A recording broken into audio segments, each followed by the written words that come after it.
fellow travelers, friends dreaming of retiring in Thailand. Let me tell you about the morning Alex's paradise turned into hell. It was 6:47 a.m. in Chiang Mai. The kind of morning that makes foreigners believe they found heaven. Soft orange sunlight spilling through the window, the distant hum of motorbikes, the smell of street food frying somewhere outside. But inside that little apartment on the third floor, something wasn't right. Alex sat on the edge of the bed, staring at his phone screen, frozen, pale, and trembling. His banking app showed the number that every man fears to see: balance, 0. Every last dollar, gone. His chest tightened. He checked again, refreshed, still 0. His first thought wasn't theft. It was confusion. Then fear. Then the sinking realization that felt worse than a heart attack. He turned to the other side of the bed. Empty. No Pitnaya. No sound of her soft morning humming. Just silence. Her clothes were gone. Her perfume, that sweet jasmine scent, lingered faintly in the air. The drawer where she kept her makeup was empty. Even the little stuffed bear he bought her from the night market, gone. Alex ran to the bathroom. Empty. Kitchen. Empty. Door. Unlocked. And then, a small envelope on the table. His name written in perfect English cursive, Alex. His hands shook as he opened it. Inside, one photo, a picture of him and Pitnaya, smiling on the bed, his wedding ring clearly visible on his hand. And a note. I told you not to lie to me. She knows now. Don't look for me. P. He didn't understand. She knows. Who? Then his phone buzzed, a notification from Facebook Messenger. It was from his wife. You disgusting man. I saw everything. Don't ever come home. Alex's body went cold. His mind screamed. He tried to type back, explain, deny. But what could he say? The photos were real. Every memory he had with Pitnaya, every message he sent, had been forwarded to his wife. He rushed to his laptop, opened his email. Notifications flooded in, withdrawals, transfers, property documents he didn't remember signing. His savings account, his investment fund, his emergency stash, all wiped out. That's when the truth hit him like a hammer. Pitnaya hadn't just left. She had taken everything. Not just the money, but his life, his marriage, his pride. He sank to the floor, clutching his head, whispering to himself. She said she loved me. She said she'd never leave. But the echoes of that lie only made the silence louder. Before we dive deeper into Alex's story, fellow travelers, don't forget to hit that subscribe button. Here, we uncover the hidden dangers behind Thailand's paradise dream, stories of love, betrayal, and lessons that could save your life. Your support means we can keep bringing you these real stories that many men wish they had heard sooner. So, subscribe now, and let's continue. Before Thailand, before the jasmine perfume and the empty bank account, there was just Alex, a 52-year-old man from Surrey, England, sitting alone in a quiet living room that no longer felt like home. He used to be an electrical engineer. 25 years of stable work, good salary, paid mortgage, quiet life. On paper, everything looked perfect, but behind that perfect English facade, something inside him had long gone missing. His wife, Karen, once laughed with him, once looked at him like he was her whole world. But after years of routine, arguments over money, and nights where silence replaced affection, she stopped seeing him as a man, and started seeing him as a roommate. Every evening was the same. Dinner in silence. TV murmuring in the background. Separate bedrooms. He'd stare at the wedding photo on the shelf, two young people smiling in front of a church, and wonder, when did that photo stop being real? When the pandemic hit, Alex worked from home. Karen barely spoke to him. She found comfort in church and charity groups, while Alex found comfort in YouTube videos about retiring abroad.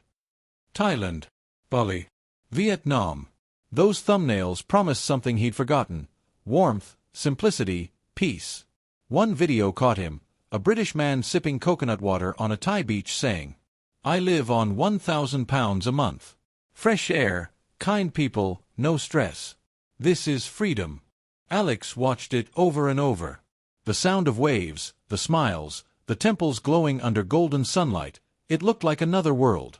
A place where no one judged your wrinkles or your bank balance. a place where love still existed. He started dreaming again. By 2022, his marriage was nothing but paperwork. He and Karen agreed to a quiet separation, no drama, no kids involved. She kept the house. He took his savings and a suitcase of clothes. At 52, Alex wasn't depressed. He was empty. He told his friends, "I'm not running away. I'm starting over." They laughed. "Thailand, huh? You'll come back married to a 25-year-old before Christmas." Alex smiled and said, "Not me. I'm not that stupid." But fate has a dark sense of humor. His first flight to Bangkok was like stepping into another dimension. The heat hit him like a wall, thick and sweet. The air smelled of lemongrass, smoke, and promise. From the window of his taxi, the city looked alive, tuk-tuks zipping past, monks in orange robes walking calmly through chaos, golden temples reflecting sunlight like mirrors of heaven. He felt something he hadn't felt in years, alive. In those first days, Alex stayed in a small guest house in Sukhumvit, surrounded by other foreigners chasing the same dream, digital nomads, retirees, and wanderers who called themselves reborn. They'd share beers, stories, and the same warning. "Be careful with the women here, mate. Some smiles come with a price." Alex laughed it off. He wasn't there for that. He wasn't like the men who spent nights in neon bars chasing company. He wanted peace, maybe even friendship. Still, loneliness has a way of finding cracks in every man's armor. He'd walk through Chatuchak Market alone, past the stalls selling souvenirs and the smell of grilled chicken, and watch young couples laughing, holding hands. He'd sit at cafes, sipping iced coffee, wondering if maybe, just maybe, he could find someone who saw him not as a foreigner, but as a man with a heart still beating for love. In his journal, the one he kept on his tablet, he wrote, "It's strange. I'm 52, but Thailand makes me feel 30 again. People here smile for no reason. The world feels softer. But Thailand's softness can deceive you. Because beneath the smiles lies survival, and survival, here, can be brutal." One evening, while walking by the Ping River in Chiang Mai, Alex saw her. A young woman sitting by the water, sketching in a small notebook. The golden light hit her hair, and the breeze lifted the hem of her white blouse. She wasn't like the others, no loud makeup, no fake laugh. Just quiet, calm beauty. He smiled politely. She smiled back. That's how it started. Her name was Pitnaya. She said she was 24, studying English education at a local university. She wanted to become a teacher. Her father, she said, had passed away. Her mother ran a small food stall. Alex listened, enchanted. He offered to buy her a drink. She accepted shyly. That night, they talked for hours by the river. She asked him about London, about snow, about love. He told her he was divorced, that he just wanted peace. Pitnaya touched his hand gently and said, "Then maybe you find it here, with me." He went back to his guest house smiling like a fool. For the first time in years, someone had looked at him with warmth, not pity. He didn't know that night would change everything. Friends, this is how it begins for so many men. Not in the bars. Not in the red light districts. But in quiet moments when a lonely heart meets a well-practiced smile. Alex thought he'd found healing. But what he really found was the beginning of the end. Because when a man desperate for love meets a woman desperate for opportunity, it's never romance. It's a transaction waiting to turn into betrayal. And for Alex, that betrayal had already been written the moment Pitnaya said his name with that soft Thai accent. "Alec, you are kind man." He believed her. Every word. Every lie. When Alex first arrived in Thailand, everything felt like a second life. Brighter, slower, easier. Back home, every day was gray. Here, even the air felt alive. He'd wake up to the sound of birds, monks chanting in the distance, and the rhythmic buzz of tuk-tuks echoing through Chiang Mai's old streets. Breakfast wasn't toast and coffee anymore. It was mango sticky rice, street noodles, and Thai iced tea that left his lips tingling with sugar. Thailand seduced him not just with beauty, but with peace. A kind of peace that made him forget who he used to be. The locals called him Kun Alex. Everywhere he went, people smiled, the fruit seller, the barista, even strangers passing on motorbikes. He'd tell his friends back home, Thailand feels like everyone's your friend. Nobody's angry here. It's paradise. But paradise has layers. The longer he stayed, the more he noticed things beneath the surface. The quiet looks of street vendors when tourists overpaid, the way women laughed too loudly at old foreign men in bars, the whispers in cafes about good girls and bar girls that blurred together in a culture that knows survival more than love. He didn't judge it. He just told himself, "That's not my world. I'm not here for that." But Thailand doesn't care what world you think you belong to. It will pull you in either way. One late afternoon, Alex joined a small language exchange group at a coffee shop near the Fay Gate. It was full of university students, travelers, and locals wanting to practice English. That's where he saw Pitnaya again. She wore a simple white blouse and jeans, her hair tied in a soft ponytail. No makeup, no perfume, just a quiet, radiant calmness. She waved at him, shyly. "You come again, Kun Alex?" He laughed. "I guess I like this place. And maybe the company." She blushed, and that small, innocent reaction, that gentle tilt of her head, made something inside Alex melt. They started meeting often. Coffee first. Then dinners. Then weekend trips around the old city, temples, night bazaars, riverside cafes. She'd tell him stories about growing up in a poor village in Lampong, about selling flowers to tourists when she was young. He'd tell her about London, about rain, about trains, about how people don't look each other in the eye anymore. Pitnaya listened with genuine curiosity, or at least, she looked like she did. And in a place where everyone seemed to smile for business, hers felt real. Weeks passed, and Alex began to feel something he hadn't felt in years: purpose. He'd wake up excited to see her messages. "Good morning, Alex son, have nice day." Or, "I cook for you tonight. Come my room." She cooked simple meals: pad kroppo, fried eggs, rice. Nothing fancy. But to Alex, every bite tasted like love. He began to think, maybe this is my second chance. The expats at the bar teased him. "Careful, mate. You're in the honeymoon phase." He'd wave them off, smiling. "You don't know her. She's not like that." But that's what every man says, right before the storm hits.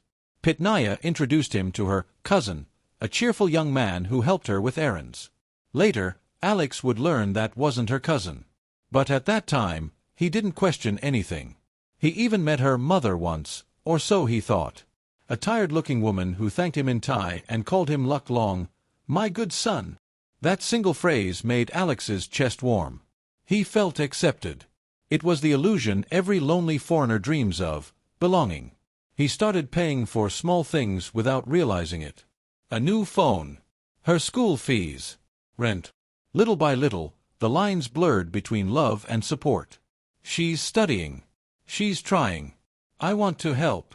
That's what he told himself. He wasn't buying affection. He was being kind. Thailand worked its magic on his heart. He'd sit by the Ping River at night, watching lanterns float on the water, thinking, maybe I've finally escaped the sadness. Maybe this is where I was meant to be.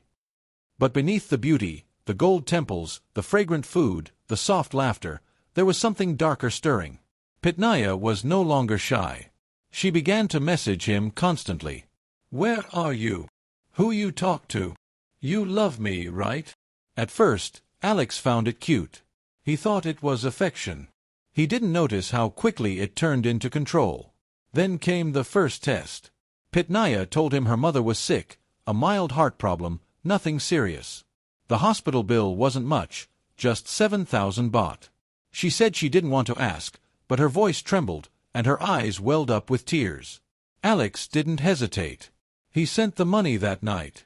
She cried, kissed him, and whispered, "You good man, Alec. You save my family." That moment, that tiny act of compassion, sealed his fate. He didn't realize it, but she had just learned everything she needed to know. He was trusting, guilty, and lonely. The perfect target. Friends, here's something most men don't understand until it's too late. Thailand can make you feel seen again. And when you've been invisible for years, you'll do anything to keep that feeling alive. Alex believed in her, believed in love, believed he'd finally found someone who wanted him, not his past.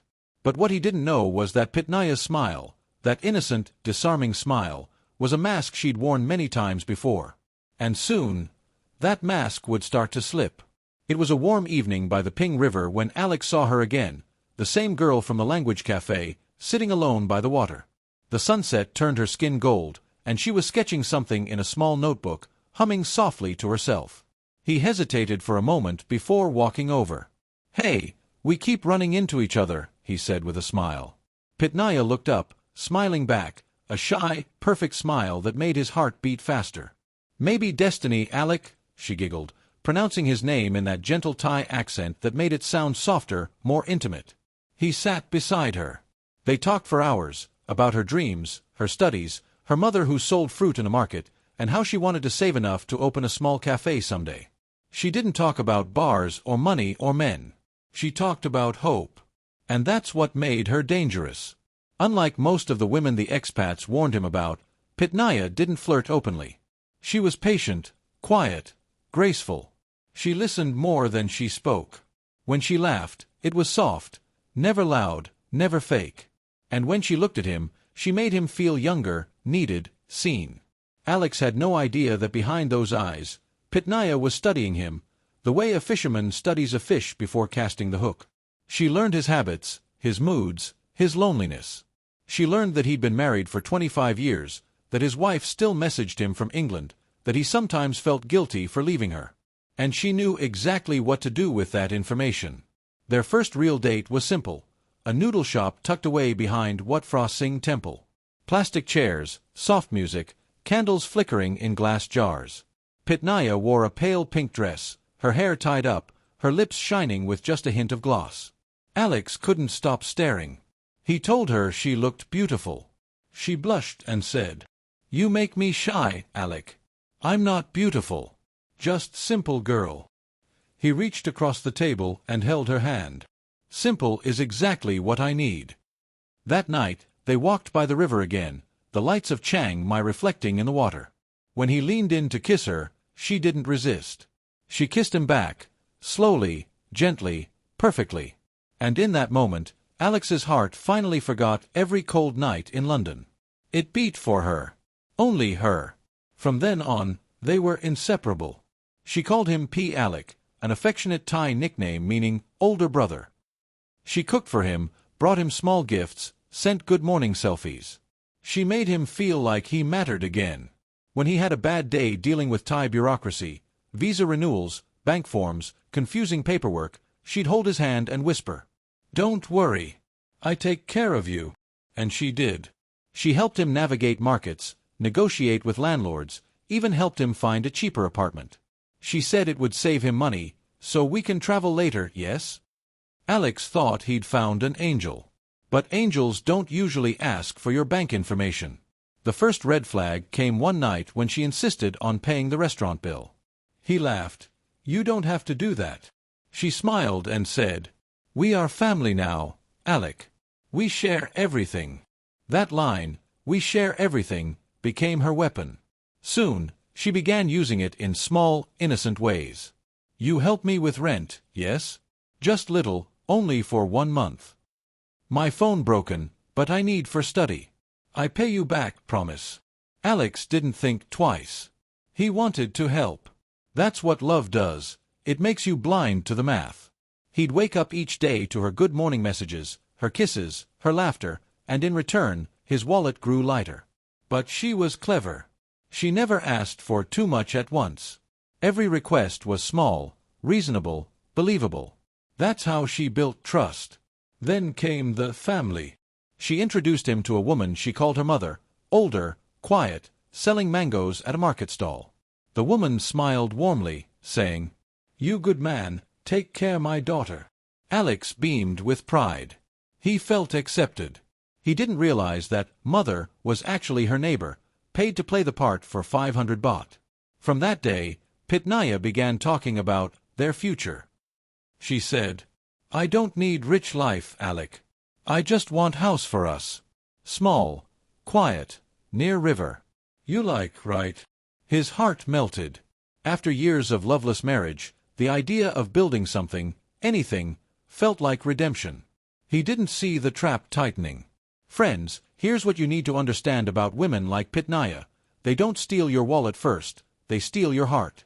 And once they have that, the rest follows naturally. Alex's friends noticed the changes. He stopped coming to the expat bar. He stopped calling home.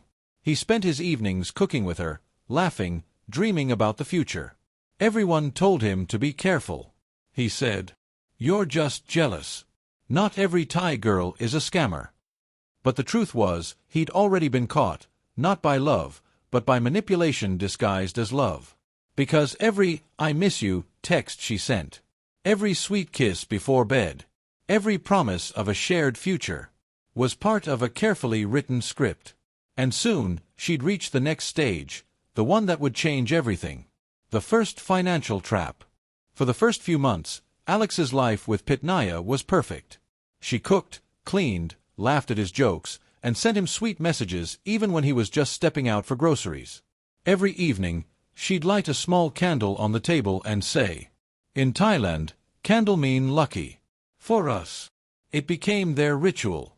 Dinner, laughter, candlelight, a little domestic heaven that made Alex forget about his old life. He no longer checked Facebook. He rarely called his wife back in England. He even told himself, "I deserve this. After all the cold years, I finally found warmth." But what he didn't know was that warmth can also burn.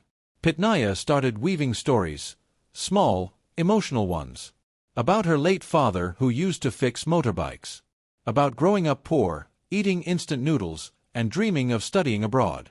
One night, as they watched the rain from her tiny balcony, she said quietly, "You lucky, Alec. You born in place with everything. People here, we just survive." Her voice trembled, and tears welled in her eyes. Alex felt something shift inside him, guilt. He reached out, held her hand, and said, "You don't have to survive anymore. You have me now." And just like that, she had him wrapped around her finger, not through sex or seduction, but through sympathy. It's a trick as old as time. Make a man feel like a savior, and he'll hand you the keys to his kingdom. As weeks passed, Pitnaya started calling him husband in Thai, Phua. "Phua Alec, eat already? Phua Alec, I miss you." It sounded cute at first. But that word carries power, ownership. It planted the idea that they were already a couple, already bound by something real. She even began talking about the future. "One day, I want to take you to my village. My mother will love you. We can buy small land. Maybe you teach English there." Alex smiled, imagining it, a quiet life in the Thai countryside, fresh air, fruit trees, and the woman he loved by his side. He didn't know that dream would soon cost him everything he'd saved. Pitnaya's love grew stronger with each favor he did. When he paid her phone bill, she kissed him. When he fixed her scooter, she whispered, "You my hero." When he helped her apply for a new visa, she cried with gratitude. Each small act reinforced his belief that they were meant to be. And each small act made her realize just how easy he was to control. Then came the family test. One Sunday morning, she told him her cousin was in trouble. A scooter accident. Minor injuries, but the hospital bill was 5,000 baht, about $130. She said she was embarrassed to ask, but her voice broke mid-sentence. "If I not help him, he cannot walk again." Alex didn't even think. He transferred the money immediately. She cried, hugged him, said, "No one ever helped me like this. You different." That phrase, "you're different," pierced straight into his heart.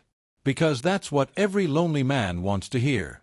Days later, Pitnaya showed him photos of her family, her mother, brother, cousins. They smiled at the camera, holding plates of food, sending love to Alec. She said they all wanted to meet him. He didn't realize those photos were old pictures from the internet.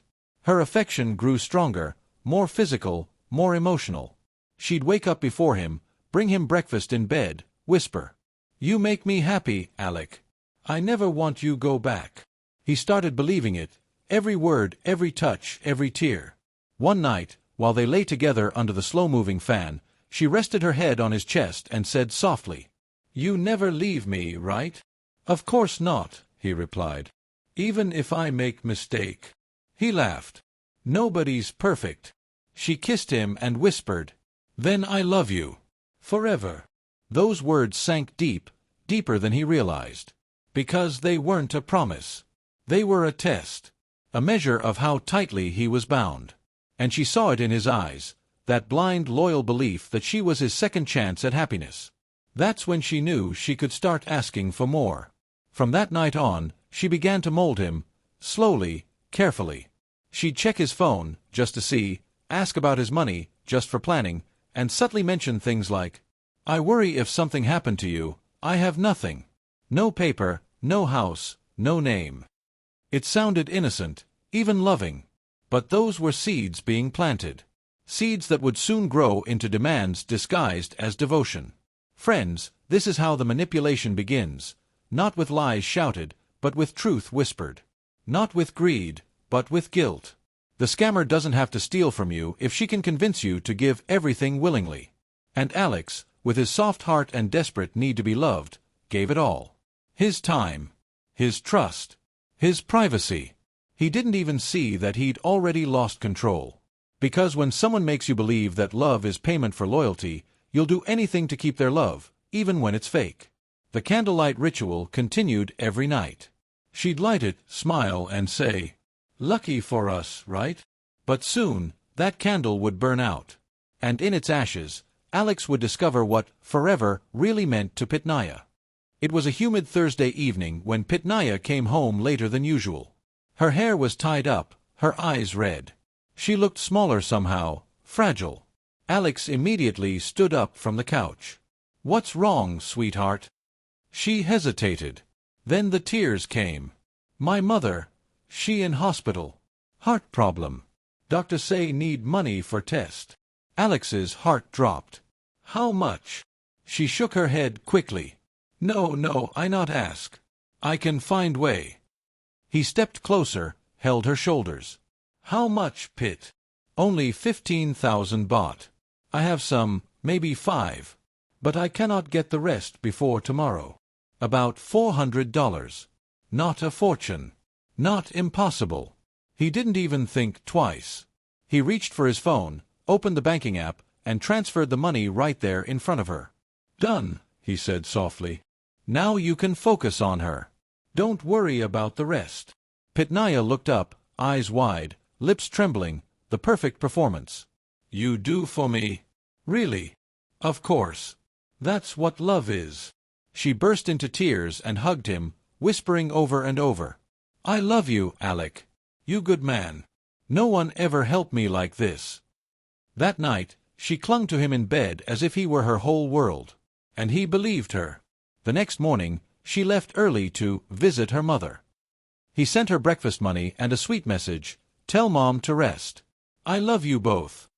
She replied with a heart emoji and a photo of a hospital bed. What Alex didn't know was that the photo wasn't hers, it was taken from Google Images. Later that week, she came home with flowers and a small bracelet. "From my mother," she said. "She say you now family." He smiled, touched. He wore that bracelet for months, a cheap trinket that felt like proof of love. But it wasn't love. It was conditioning. You see, scammers like Pitnaya understand one thing perfectly. Gratitude is the first chain. Once a man feels appreciated, he stops counting the cost. And Alex stopped counting. Soon, small requests became common. A cousin needed help with tuition. A landlord increased the rent. Her phone broke. Each time, her tone was gentle, hesitant, the voice of a woman afraid to lose the man who saved her. "I don't want to be problem, Alec. I have no one." And every time, he'd answer the same way. "You have me." He began to see himself as her protector, her anchor in a hard world. It wasn't manipulation to him. It was love. 3 weeks later, she brought up something new. "Alec, I have dream. Maybe you think silly." He smiled. "Tell me." "I want to open coffee shop. Small one. My own business. I can work, make money. You not need to help me anymore." He looked at her, this young woman who seemed so sincere, so full of ambition. He was proud of her. "That's wonderful. Maybe I can help you start." Her eyes lit up. Really? You believe in me? He laughed. Of course I do. She hugged him tight and whispered, You different, Alec. Other Farong only want fun. You make me feel safe. That night, as she fell asleep on his chest, Alex stared at the ceiling, smiling. He thought he'd found meaning again. He didn't realize he'd just stepped deeper into her web. The coffee shop conversation became more serious over time. She'd show him Pinterest photos of minimalist cafes, talk about furniture, rent, equipment. She said she found a small space in Lampong, near her mother's town. The rent wasn't much, about 60,000 baht deposit, but she didn't have it yet. It's okay, she said softly. Maybe next year.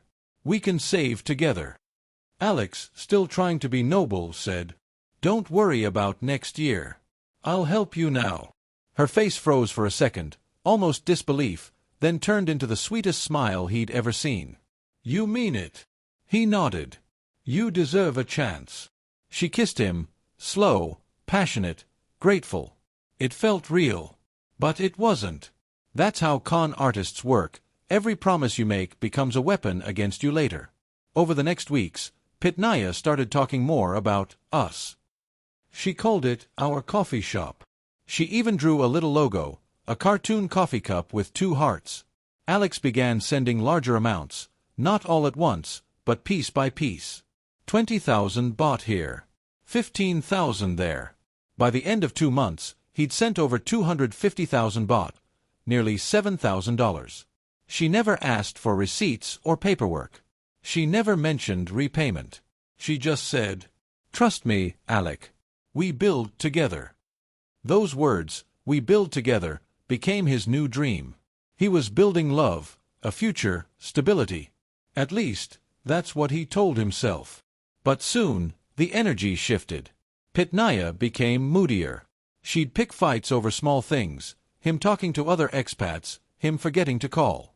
When he tried to calm her, she'd say, You don't understand me. Maybe I find man who care more. That line terrified him. He'd do anything to keep her happy. Anything to prove he wasn't like those other men. And that's when she started using fear.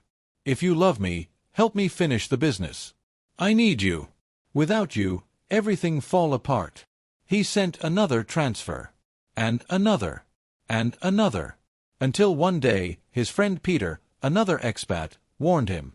Mate, I've seen this movie before. They start with love, end with bank loans. Alex laughed nervously. No. She's different. She's not like that. But Peter's words would echo in his head later, when it was too late. Friends, this is the turning point. The first time you give out of love, it feels good. The second time, it feels necessary.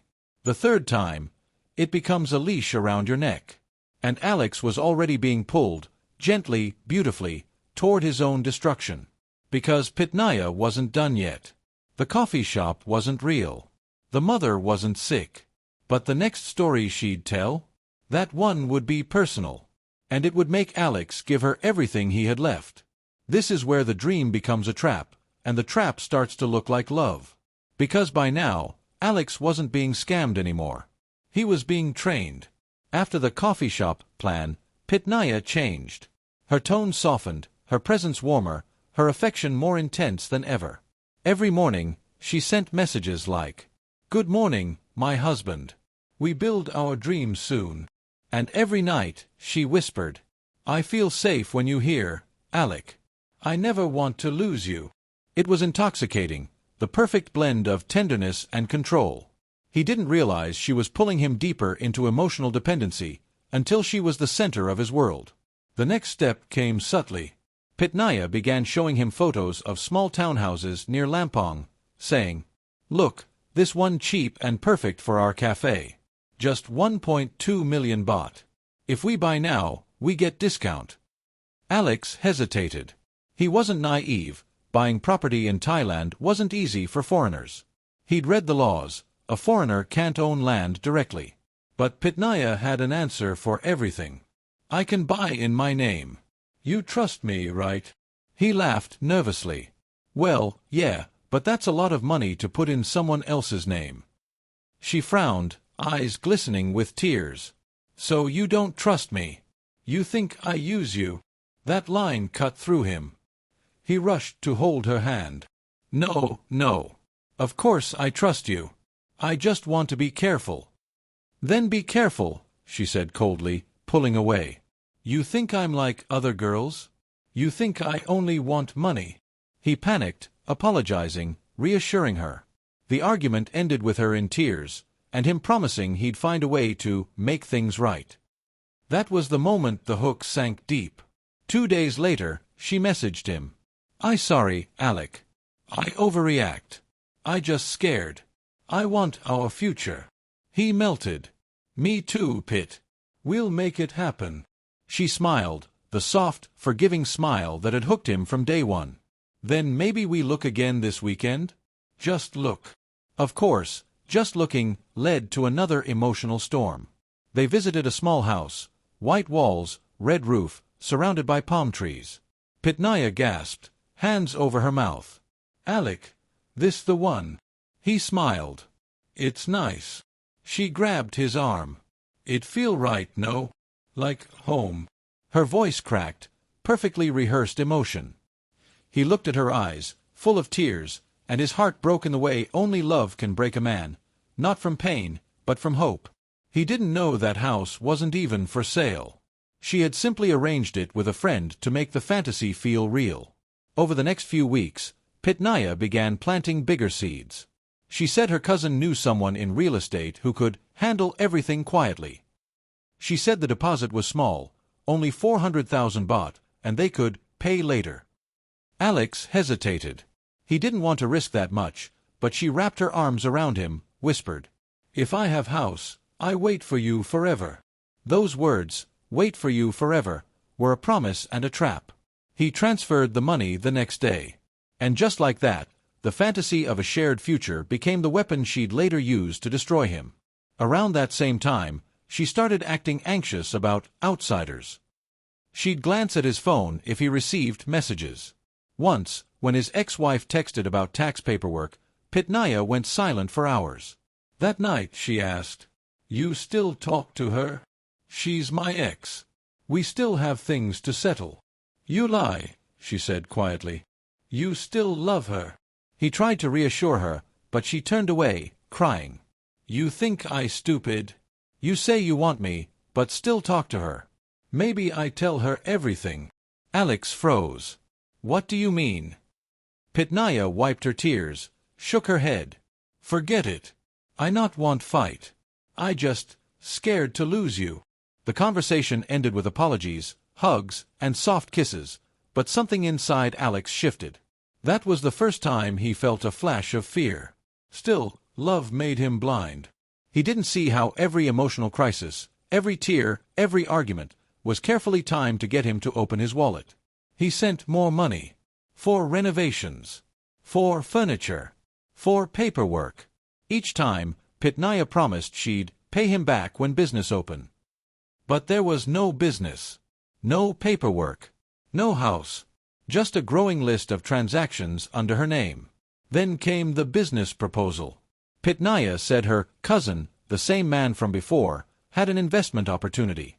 A new cafe franchise looking for local partners. She said if they joined early, they could double their money in 6 months. "You not need do anything, Alec. I manage. You just help with capital." He hesitated. "How much?" "Maybe 800,000 baht. But only for short time." He laughed. "That's almost all I have left in savings." "Then don't. Forget it. I find someone else." Her tone went cold, distant, like a door closing. Wait, he said. I need time to think." She smiled faintly. "I thought we were building future together." And with that one sentence, half accusation, half manipulation, she broke through his resistance again. 2 days later, he transferred the money. Friends, here's what many men don't understand about love scams. The money isn't the goal. The control is. The scammer builds your trust, tests your guilt, and uses emotion like a weapon. And by the time you realize it's happening, it's too late, because you're already in love with your captor. Alex didn't see it yet. He thought he was investing in their future. He didn't realize he was paying for his own destruction. Every time he asked about the cafe, she'd say, "Soon, Alec. Soon everything ready." She'd kiss him, distract him, and talk about marriage. She even showed him a ring on her finger one night and said, "I tell my mom you my husband now." That same week, she stopped answering calls from him for 2 full days. When she finally replied, she said her phone was broken, again. But in truth, she'd been with another man. Another foreigner. Another investment. And yet, Alex stayed. Because that's what loneliness does. It convinces you that one more chance, one more apology, one more "I love you" might make everything right again. But the next phase wasn't about love. It was about control through fear. Because Pitnaya was about to discover something on Alex's phone, something that would give her total power over him. This is where love stops pretending to be love. Where gifts turn into demands. And where the woman who once made you feel young again begins to drain you dry, not with cruelty, but with charm. After the fake cafe deal, Pitnaya's life changed fast. The quiet girl who once wore simple jeans and no makeup began to dress differently. Designer bags. Expensive perfume. New iPhone. When Alex asked where she got the money, she smiled sweetly and said, "From my cousin. He helped me with business things." He wanted to believe her. He had to. Because the alternative, that he was being played, was too painful to face. Still, small doubts began to grow. He'd notice strange messages on her phone in English. He'd ask, "Who's that?" She'd laugh, "My friend from school. You jealous?" And he'd smile awkwardly, pretending he wasn't. One night, over dinner, she looked at him with a mix of affection and calculation. "Alec, you happy with me, yes?" "Of course," he said. "Then we should make it real." Real. Like ceremony. Maybe not big wedding, but small one. "For my family. They like tradition." He blinked, confused. "Marriage." She smiled shyly, lowering her eyes. "Not legal. Just Thai way. Blessing from monks." "You like." He hesitated. "But, isn't that too soon?" She looked up, her voice trembling. "You not serious about me?" That single question, that emotional dagger, hit him where she knew he was weakest. He reached for her hand and said, "Of course I am." She smiled, triumphant, soft, perfect. "Then we plan, yes?" The following weeks were a blur of wedding preparations that never quite happened. Every few days, there was some new problem. Her mother's health. Her uncle's travel costs. Monk's donations. Each issue needed a little money to fix. Alex paid without hesitation. He told himself, this is what real men do. They provide. And Pitnaya made sure to reward him, with affection, with gratitude, with intimacy. She would look into his eyes after every transfer and whisper, "You my husband now." It was intoxicating, that illusion of belonging. That sense that after decades of emotional distance, someone finally needed him. He didn't realize that the more she made him feel like a hero, the easier it was to control him. Slowly, his expenses exploded. She wanted nicer clothes for the ceremony. She wanted to visit Bangkok to buy offerings. She wanted to upgrade the scooter for safety. Every time he hesitated, she'd pout and say, "You change now. You not love me like before." So he'd pay, to prove his love, to keep the peace, to keep the fantasy alive. By now, Alex's monthly spending had doubled. He didn't even track it anymore. His British bank account was shrinking fast, but every withdrawal felt like proof of devotion. The more he spent, the more he needed the relationship to be real. Because if it wasn't, it meant everything. Every smile, every kiss, every "I love you" was a lie. And he wasn't ready to face that truth. Soon, Pitnaya began introducing him to new faces, her friends, her business partners, her cousin. They'd all praise Alex. "You so kind, Alec. You good man. Pitnaya lucky." It fed his ego, numbed his doubts. He didn't realize these people were part of the act, her little theater of affection. Then, one evening, she dropped the next bombshell. "Alec, I want to buy a house now. For us. I find one perfect." He sighed, weary. "Pitt, we already talked about this." "Yes, but now cheap. Owner move to Bangkok. If we not buy soon, someone else take." He rubbed his temples. "I don't have much left, Pitt." She went silent, the kind of silence that cuts deeper than shouting. Finally, she said softly, "Okay. I understand. You not trust me. Maybe I go stay with cousin for a while." That line terrified him. Every man who's been lonely knows that fear, of losing the one person who made him feel alive again. He reached across the table. No, don't say that. I trust you. I'll figure something out." Her eyes softened, but behind that softness was calculation. "You good man, Alec. I just want home for us. Then I never ask again." And of course, she would. Within a month, Alex transferred another 500,000 baht, nearly $14,000, to her account. Pitnaya thanked him with tears, with kisses, with whispered promises of forever. For a while, things felt perfect again. Trips to the temple. Romantic nights by the river. Photos of them together on her phone, never on his. But slowly, she started to drift. Calls went unanswered. Excuses piled up. She was busy with family, then helping her cousin, then sick. When he confronted her, she said, "You don't understand Thai life. We have duty to family." And he, foolishly, lovingly, apologized. He even sent more money to help her mother recover. The manipulation was complete. By now, Alex had spent nearly 2 million baht, the equivalent of $55,000. He told himself it didn't matter. They were building a future together. But deep down, something was cracking. At night, when she slept beside him, he'd stare at the ceiling and wonder, "Why do I always feel like I'm buying her love?" He ignored the question every time. Because the truth would destroy him. Then, one night, while she was in the shower, his phone buzzed, a message from his wife in England. He opened it, sighed, and put the phone down. When he turned around, Pitnaya was standing there, towel around her body, eyes burning. "Who's that?" "My ex-wife," he said quietly. "We still have." "Don't lie," she screamed. "You still love her. You make fool of me."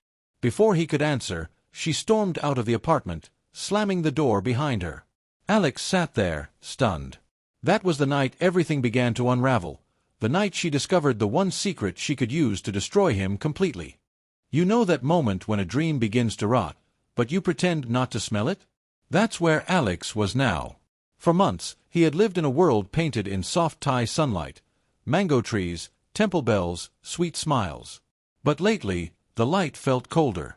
The smiles felt forced. And Pitnaya felt different. After the argument about his ex-wife, things between them grew tense. She no longer sent her usual, "Good morning, Alex son," messages. No more photos of lunch. No more "I love you." Instead, there were long silences, passive-aggressive sighs, and short replies. "Busy. With family. Talk later." He could feel her slipping away, but he didn't dare confront it.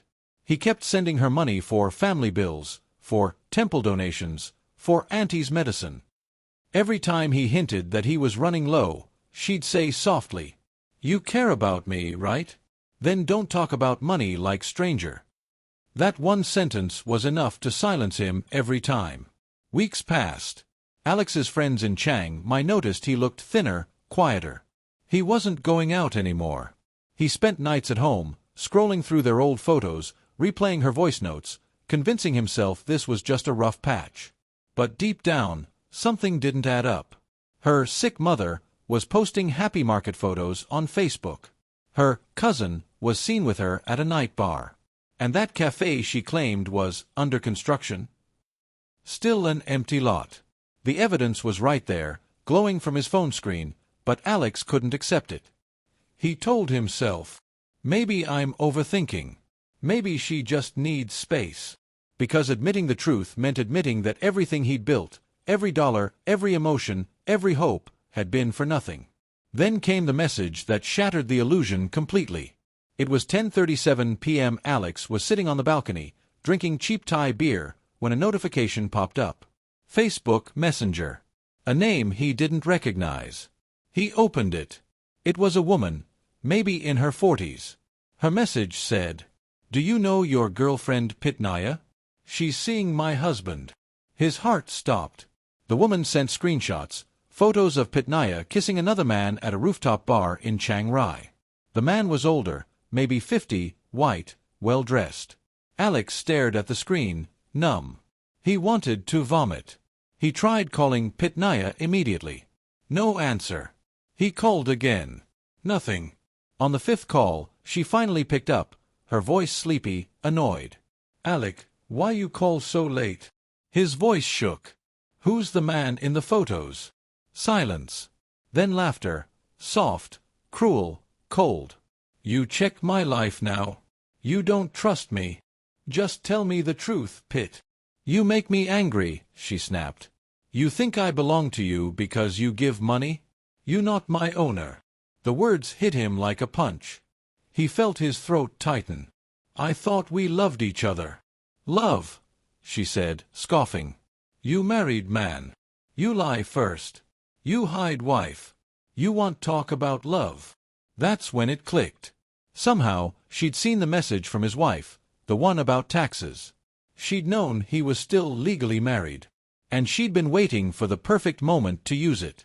"You lie to me, Alec. You break my heart," she said, her tone suddenly trembling with fake pain. "Maybe your wife want to know what you do here." Alex froze. "Don't say that, Pitt. Please. She doesn't need to know." She went silent for a few seconds, long enough for him to panic, then said quietly, "Then show me you sorry. You promise me home. You promise me future. You not liar, right?" It wasn't a request. It was blackmail. Over the next few days, Pitnaya's tone flipped between guilt and manipulation. 1 hour she'd cry, saying she still loved him. The next she'd threaten to tell everything. He sent her money again and again, trying to buy her silence, trying to keep the nightmare contained. But blackmail doesn't end with one payment. It feeds on fear. "If you really love me," she said, "help me buy house now. I not tell your wife. I swear." Alex couldn't believe what he was hearing. He'd already given her most of his savings. "Pitt, please. I can't. I have nothing left." She sighed. "Then I guess I have to message her." And she hung up. The next morning, Alex's world imploded. He woke to 30 missed calls. 2 emails. 1 message from his wife that simply read, "I know everything." Attached were photos, him and Pitnaya together. Screenshots of chats. Even bank transactions. Pitnaya had done it. She'd followed through. Within hours, his wife blocked him, his expat friend started asking questions, and the Thai police told him there was nothing they could do. It's relationship problem, not crime. That day, Alex realized what it means to be completely powerless in a foreign land. He sat on his bed, staring at his empty account balance. Everything was gone. Money, marriage, reputation, even his sense of self. He tried to call Pitnaya one last time. No answer. He messaged her. "Please, I just want to talk." She replied hours later. "Nothing to talk. You old man. You play with me. Now finish." And then she blocked him. Friends, that's the cruel part of these stories. The scammers don't just take your money, they take your dignity. They make you question your worth, your intelligence, your humanity. They make you ashamed to tell anyone, so you suffer alone. And Alex did. For weeks, he couldn't leave his apartment. He avoided calls. He deleted their photos but kept one, the one where she was kissing his cheek, eyes closed, smiling. He kept it not out of love, but disbelief. Because even after everything, part of him still whispered, "What if she really did love me, just a little?" This is the part no one wants to talk about. The part after the illusions are gone. After the sweet words turn to poison, and the woman you loved becomes a ghost that haunts your bank account. This is the day Alex's paradise finally burned to ash. It was a Sunday morning. Clear skies, sunlight spilling through the curtains. Chiang Mai looked peaceful, almost holy. Monks were walking barefoot past the street below, collecting alms in golden bowls. And yet, inside Alex's small apartment, everything was chaos. His laptop screen glowed with numbers that didn't make sense. Bank account, 0.00. Investment fund, empty. Even his foreign pension transfer, redirected. He sat frozen, sweat beading on his forehead. It wasn't just the loss of money this time. It was everything. His savings, his sense of control, his future, all gone overnight. He dialed Pitnaya's number. Disconnected. He checked her social media. Gone. Her Facebook, Instagram, Line, all deleted. Then, like lightning, the realization hit. She hadn't just taken his money. She'd taken his identity. In the previous weeks, when she'd helped him fill forms for their house purchase, she'd taken photos of his passport, his retirement visa, his bank documents. She'd changed his banking email, his phone recovery number. Step by step, she'd stripped him of control, while still calling him darling. Alex jumped from his chair, heart pounding. He rushed to the bank, explaining everything to the teller, his voice trembling. The woman listened politely, then said, "Sorry, sir. The transfers are authorized. It's under your name." He stared at her, desperate. "But I didn't do it." She gave a small, sympathetic smile, the kind that said she'd seen this before. "You trust wrong person, sir. It happened many time." That phrase, "it happened many time," cut through him worse than any insult. He wasn't special. He was just another foreign fool. Hours later, he stumbled back to his apartment, exhausted, empty-handed, drenched in sweat and shame. He poured himself a glass of cheap whiskey, sat on the floor, and laughed bitterly. He'd given her everything, his money, his heart, his trust, and now, all he had left were unpaid bills and a photo of a woman who'd ruined him. Then his phone buzzed. A message from his wife in England. "Congratulations, Alex. I hope she was worth it." Attached was a screenshot, Pitnaya's message to her, complete with photos, videos, bank receipts. Everything. Alex felt his stomach twist. She hadn't just stolen his life, she'd destroyed what was left of it. His wife blocked him minutes later. And that was it. 25 years of marriage, gone with one Thai smile. That night, Alex walked the streets of Chiang Mai like a ghost. The city that once felt like heaven now mocked him. Every lantern, every laugh, every couple walking hand in hand felt like a cruel reminder. He sat by the Ping River, the same place he first met her, and watched the water move under the bridge. It looked peaceful, but beneath the surface, the current was dark, strong, unstoppable. Just like her. He whispered to himself. She said she loved me. Then, from the corner of his eye, he saw a reflection, a woman, walking past on the opposite side of the river. Tall, graceful, familiar. Pitnaya. She was laughing, wearing the gold bracelet he bought her. And beside her, another foreign man, maybe 40, wearing a watch that looked expensive enough to feed a family for a year. They held hands. They looked happy. Alex froze. The world went quiet. He could have shouted. He could have crossed the bridge. But he didn't. He just watched, powerless, heartbroken, hollow. And as she disappeared into the crowd, something inside him snapped. That night, he packed his suitcase. No money. No wife. No love. Only lessons written in scars. He left Chiang Mai before dawn, on a cheap bus heading south. He didn't know where he was going. Maybe Bangkok, maybe nowhere. He just knew he couldn't stay where everything reminded him of her. As the bus pulled away, he looked out the window at the sunrise bleeding across the sky and whispered, "Retired in paradise. Ended in hell." In Bangkok, he stayed at a tiny guest house filled with other broken expats, men who looked just like him. They shared beers, silence, and pain. Every one of them had a story. Different names, same ending. A Thai woman. A foreign dream. A lifetime of regret. Alex told his story once, just once. When he finished, one of the men said quietly, "Don't worry, mate. You're not the first. You won't be the last." That was supposed to be comforting, but it wasn't. It was a warning.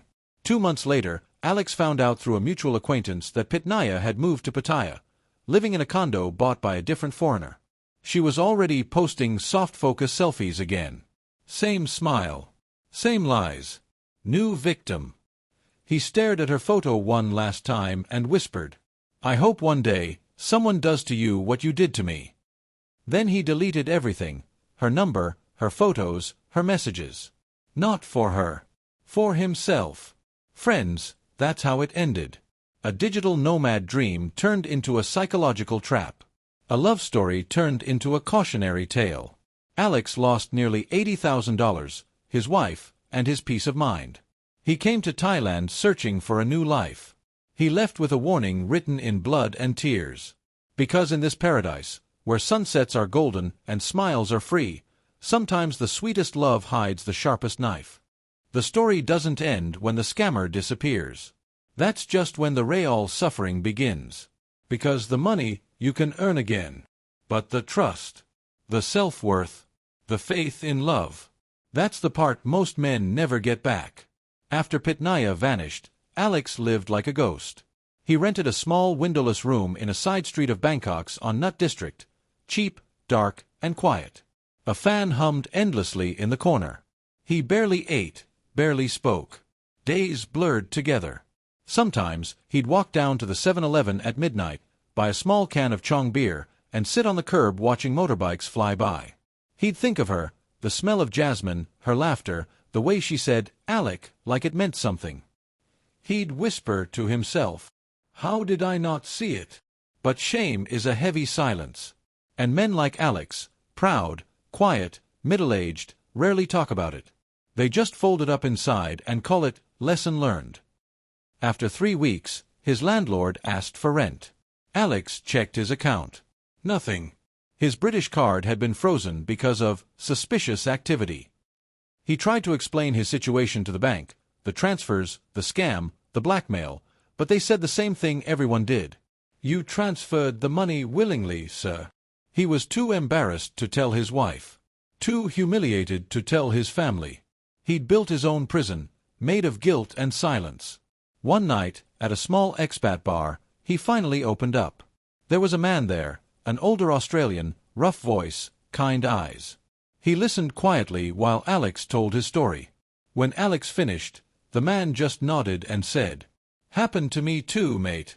Different name, same game." He handed Alex a card, Expat Victim Support Thailand, a small group that helped foreigners who'd been scammed emotionally or financially. It was the first time Alex felt he wasn't alone. He started attending weekly meetings, mostly men like him. A retired German banker who lost his house. An American teacher who sent half his salary to a woman who never existed. A Norwegian who married a bar girl and woke up to an empty house. Each man had the same haunted look, a mix of anger, regret, and disbelief. And each one said the same thing in their own words. "She made me feel like I mattered again." That's the cruelest part, friends. The scam doesn't start with greed, it starts with care. They study your wounds and then sell you the cure. Slowly, Alex began rebuilding. He contacted his embassy, arranged emergency funds, and found work teaching English part-time. The pay was small, 20,000 baht a month, but it kept him alive. He stopped drinking. He started walking every morning at Lumpini Park, watching the sunrise between Bangkok's towers. He began reading again, books on psychology, trauma, trust. And with time, he stopped asking why she did it and started asking why he let her. The answer was painful but honest. He wasn't tricked because he was stupid. He was tricked because he was human. Loneliness had made him blind. And Thailand, with its warmth, beauty, and endless smiles, had made him believe that maybe, just maybe, he could be loved again. Months passed. He deleted the last photo of her. He stopped checking her social media.